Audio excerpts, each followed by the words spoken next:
കേരളത്തിൻ്റെ ആരോഗ്യമന്ത്രി വീണ ജോർജ് പറയുന്നത് കേന്ദ്രം പണം നൽകിയിട്ടില്ല, പിന്നെ എങ്ങനെ ആശാപ്രവർത്തകർക്ക് ഞങ്ങൾ ഓണറേറിയം അല്ലെങ്കിൽ ശമ്പളം കൊടുക്കും?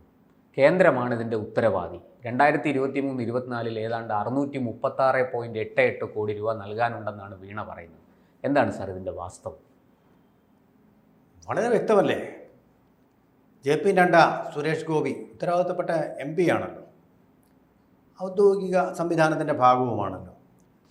വഴിയൊരു കണക്ക് പറഞ്ഞിട്ടുണ്ട്, 938 ഒരു സംഖ്യ, ആ സംഖ്യ നൽകിയിട്ടുണ്ട്. അതുകൂടാതെ 128 കോടി രൂപ അഡീഷണലായിട്ട് സപ്ലിമെൻ്റായിട്ട് കൊടുത്തിട്ടുണ്ട്. അങ്ങനെയൊക്കെ കൊടുക്കാറുള്ളതാണ്.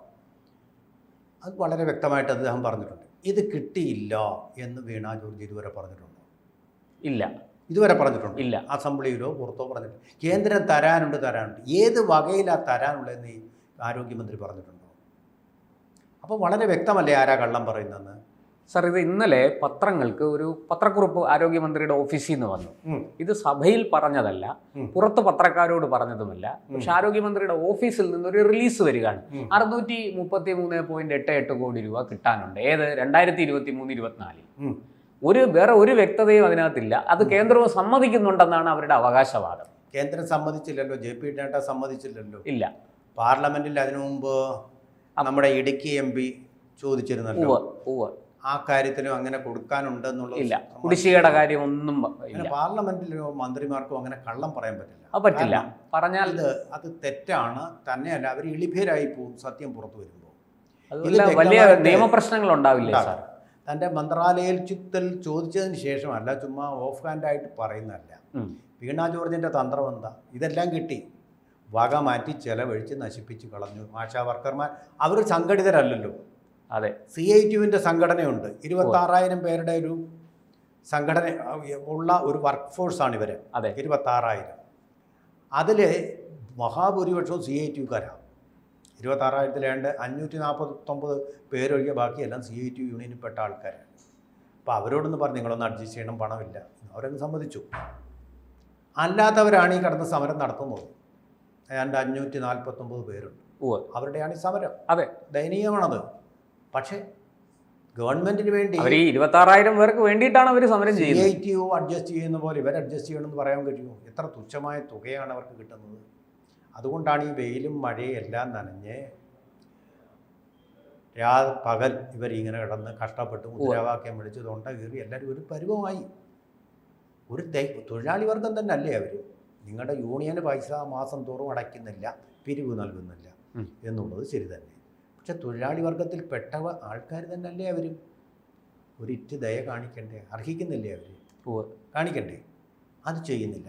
അതിൽ പറയുന്നത് അവർ SICUവിൻ്റെ SUCIയുടെ ഭാഗമാണ്. അതുകൊണ്ട് അപ്പം നിങ്ങളപ്പോൾ അവിടെ ഒരു അയിത്തം കൽപ്പിക്കുകയാണ്. തൊഴിലാളി വർഗം ഒന്ന് അംഗീകരിച്ചാൽ പോരെ? നിങ്ങളുടെ പാർട്ടി തന്നെ ചേർന്നവർക്ക് മാത്രമേ സമരം നടത്താനും സമരം വേണ്ടെന്ന് പറയാനും ഒക്കെ അവകാശമുള്ളൂ എന്നാണ്.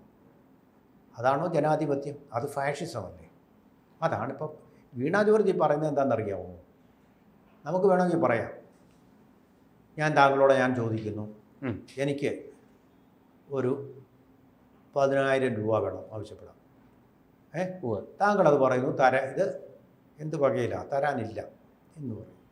അപ്പം ഞാൻ പറയുകയാണ്, പ്രശാന്ത് എനിക്കൊരു 10,000 രൂപ തരാനുണ്ട്. എങ്ങനെ ഇരിക്കും? ഇതുപോലാണ് ഫോൾസ് ക്ലെയിംസ് ചിലപ്പോൾ നടത്തിയിട്ടുണ്ട്. അതിൻ്റെ പോലും രേഖകൾ കാണിക്കുന്നില്ല. തെറ്റായ വകയിരുത്തലാണെങ്കിൽ ഇത്രയും രൂപ വേണമെന്ന് പറഞ്ഞ് ആവശ്യപ്പെട്ട് കൊടുക്കാനേ, അങ്ങോട്ട് വൗച്ചർ എഴുതി കൊടുക്കാനിരിക്കുന്ന നിങ്ങളുടെ പേഴ്സണൽ സ്റ്റാഫിലെ അംഗമല്ല കേന്ദ്ര ആരോഗ്യമന്ത്രി. അത് നിങ്ങൾ മനസ്സിലാക്കുക. അവിടെ ബുദ്ധിമാന്മാരായിട്ടുള്ള IAS ഓഫീസർമാരുണ്ട്. ഏതിനെത്ര വെച്ചാൽ കൊടുക്കേണ്ടതെന്നുള്ളതിൻ്റെ കണക്ക് കൃത്യമായിട്ടുണ്ട്. ഒരു 5 പൈസ പോലും അഴിമതി നടത്താൻ പാടില്ലാത്ത വിധം. അതുകൊണ്ടാണ് കേന്ദ്ര ഗവൺമെൻറ്റിന് ഇതുവരെ ഇത്രത്തോളം ഒരു ക്ലീൻ ചിറ്റ് കിട്ടിയിരിക്കുന്നത്. അതെ, പ്രതിപക്ഷത്തിന് പോലും ഇതുവരെ ഒരു ആരോപണം തരിമ്പ് പോലും കണ്ടെത്താൻ കഴിഞ്ഞിട്ടില്ല. അങ്ങനെ ഇരിക്കെ വീണ ജോർജിന് മറ്റെന്താ മാർഗം? അവർ ക്ലിയറായിട്ട് ഇപ്പോൾ വളരെ വ്യക്തമാണ് കള്ളം പറയുന്നത്. 2 പേര് തമ്മിൽ കള്ളം പറഞ്ഞാൽ ആരാണെന്ന് തിരിച്ചറിയാൻ കേന്ദ്രം ഒരു കണക്ക് കൊടുത്തു. സുരേഷ് ഗോപി വഴി പത്രങ്ങളെല്ലാം അത് കൊടുത്തു. അത് തെറ്റാണെന്ന് അവർ പറഞ്ഞിട്ടുണ്ടോ? ഒന്നാമത്തെ ചോദ്യം. പറഞ്ഞിട്ടുണ്ടോ? ഇല്ല, ഇന്നുവരെ പറഞ്ഞിട്ടില്ല. അപ്പോൾ അത്രയും കിട്ടിയിട്ടുണ്ട്. അങ്ങനെയാണ് ഇപ്പോൾ ഫണ്ട് കൊടുക്കേണ്ടതിൻ്റെ രീതി. ആശാ വർക്കർമാർക്ക് ഇത്ര എന്ന് പറഞ്ഞ് കൊടുക്കാറില്ല. എല്ലാം കൂടെ ചേർത്ത് മൊത്തത്തിലുള്ള ഫണ്ടാണ് കൊടുക്കുന്നത്. അവർക്കുള്ള ഇൻസെൻറ്റീവ് കേന്ദ്രം തരാനുള്ളത് ഉൾപ്പെടെ ഉള്ള ഒരു കണക്കം കൊടുക്കും. അപ്പോൾ കണക്ക് നോക്കിയിട്ട് ഇതിൽ കൊടുക്കേണ്ടത് കൊള്ളിക്കേണ്ടതാണ്, ഇത് ആവശ്യമില്ലാത്തതാണ്, നമ്മുടെ പരിധിയിൽ വരുന്നതല്ല എന്നൊക്കെ പറഞ്ഞ് മാറ്റിവെക്കും. ആശാ വർക്കർമാരുടെ അങ്ങനെ ഒരിക്കലും പറയില്ല. കേന്ദ്രത്തിൻ്റെ ഇനിഷ്യേറ്റീവ്, അതുകൊണ്ടാണല്ലോ അഖിലേന്ത്യാ തലത്തിൽ ആശാ വർക്കർമാരുള്ളത്. അതെ, കേരളത്തിൽ മാത്രമല്ലല്ലോ അതുള്ളത്. അല്ല, ഈ നമ്മുടെ ആരോഗ്യമന്ത്രി തുടർച്ചയായിട്ട് കള്ളം പറയുക, അങ്ങനെയൊക്കെ അറിയാമല്ലോ. ഈ കേരളത്തിലാണ് ഏറ്റവും കൂടുതൽ ഓണറേറിയം തുക ഉള്ളതെന്ന് അവർ പറഞ്ഞു. അത് പൊട്ടിപ്പൊളിഞ്ഞു പോയി. കാരണം സിക്കിമാണ്, പാർലമെന്റിൽ തന്നെ അത് സിക്കിമാണ് ഏറ്റവും കൂടുതൽ അവർക്ക് ഓണറേറിയം കൊടുക്കുന്നത്. എന്നിട്ട് ഈ ആരോഗ്യമന്ത്രി പറയുക, ഞങ്ങൾ അവിടുത്തെ ഒരു ഡെപ്യൂട്ടി ഓഫീസറെ വിളിച്ച് ചോദിച്ചു, അദ്ദേഹം പറഞ്ഞു ഉമ്മ പറയുക. എന്ത് ആധികാരികത അതിനുള്ളത്? പത്രക്കാർ വിളിച്ചു ചോദിക്കുന്നവരാണോ ആരോഗ്യമന്ത്രി വിളിച്ചു ചോദിക്കേണ്ടത്? നിങ്ങളതിൻ്റെ രേഖ തരൂ, അതിൻ്റെ സർക്കുലർ തരൂ, അതെടുത്ത് അതിൻ്റെ കോപ്പി എടുത്ത് പത്രക്കാർക്ക് കൊടുക്കാൻ മതിയല്ലോ. ആ രേഖ എന്താ? കല്ല് വെച്ചെന്നാണോ പറയുക? എല്ലാവരും വെട്ടികളാക്കാന്നാണോ? നിങ്ങൾ ഇവരൊരു പത്രപ്രവർത്തകയായിരുന്ന ആളല്ലേ? അതെ. നിങ്ങൾ പറയുന്നത് സബ്സ്റ്റാൻഷിയേറ്റ് ചെയ്യാൻ രേഖ വേണ്ട. ഞങ്ങൾ വിളിച്ചു ചോദിച്ചപ്പോൾ ഇങ്ങനെ പറഞ്ഞു. ഇപ്പം ആർക്കാ അങ്ങനെ പറയാൻ വയ്യാത്തത്? ഞാൻ വിളിച്ചു ചോദിച്ചപ്പോൾ ഇങ്ങനെ പറഞ്ഞെന്ന് നമുക്കും പറഞ്ഞൂടെ?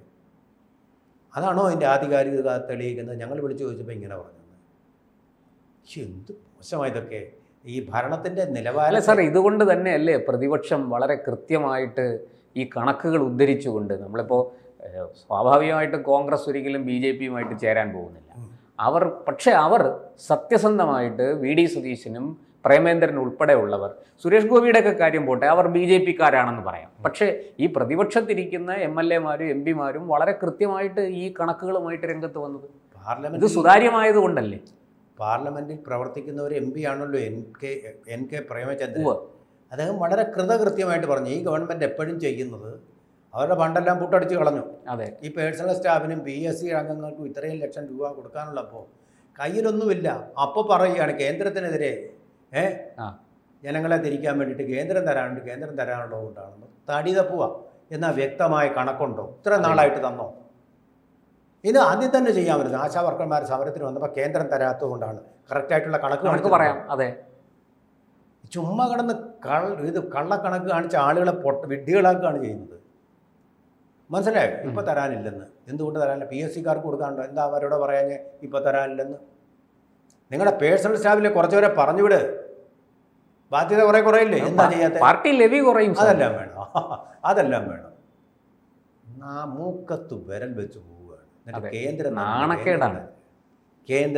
കേന്ദ്രം തന്നിലേക്ക് ചോദിച്ചു വാങ്ങിയുള്ള കഴിവ് നിങ്ങൾക്ക് വേണം. ഇന്നലെ പിന്നെ KV തോമസിനൊക്കെ ഇവിടെ വെച്ചിരിക്കുന്നത് ക്യാബിനറ്റ് റാങ്ക് കൊടുത്ത് അങ്ങനെ അങ്ങ് എടുത്ത് മാറ്റിയ 1 ലക്ഷം രൂപ മാസം ലാഭം ആവുമല്ലോ.